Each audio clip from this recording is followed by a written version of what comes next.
If your idea of paradise is waterfalls hidden in the rainforest, tropical flowers growing in abundance, and a wild and untamed coastline, then Dominica has it all.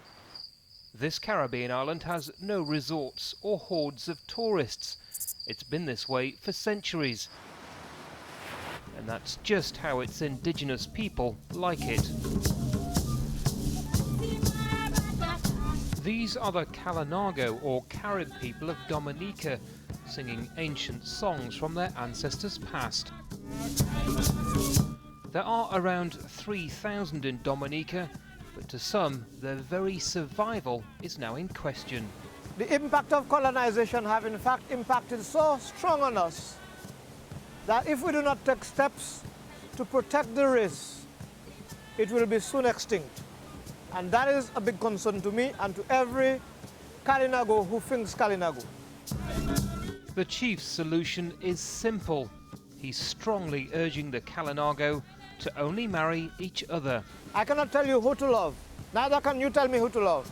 You have to have that pride, that self-esteem, that drive, that determination, and that love for yourself and your ancestors who struggled so hard so that we could be here today, surviving, to tell the rest of the world who we are. The chief's suggestion focuses a lot of attention on the Kalinago women. For him and other elders, it's clear where the fault lies. You go out there, you see a nice white guy, you fall in love. But again, all these things is a matter of education. Educating our women to know who they are, their values, how important they are, and how their culture is so rich. But 17-year-old Arnique has very different ideas. Like many young Kalinago women, she's planning to leave the island. We cannot tell who we're really going to marry in the future.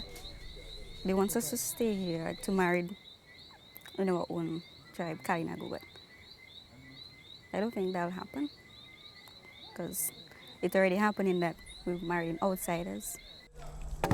The problem for many young Caribs is that life here is a hand-to-mouth existence.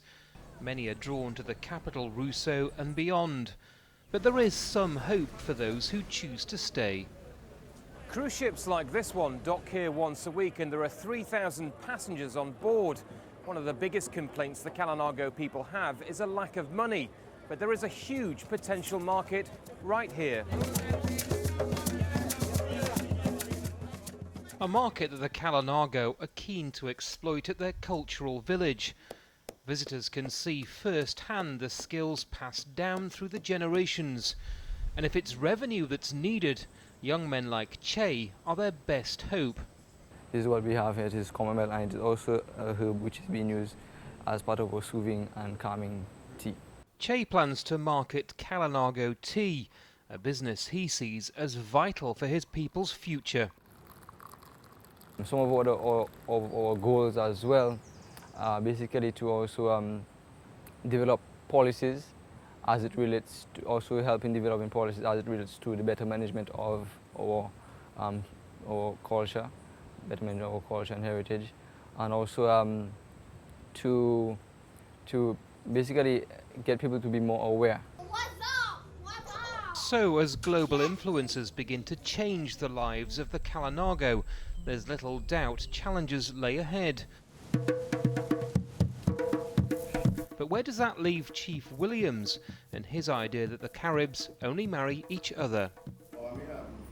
According to the Minister for Carib Affairs, it's all about education, but not the kind that forces the Kalinago to intermarry. I believe an educated person can't be fooled. And I would expect you come back tomorrow as a Kalinago. I know we may train 100. We do expect 100 Kalinagos to come back and stay in the territory or even stay on island and serve.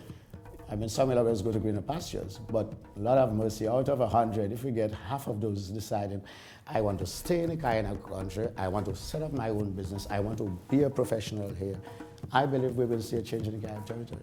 I take comfort in the fact that just yesterday, 5 years, 10 years ago, if you were to look at our development then and see our development done now, I am convinced that the future is bright for us. I'm convinced.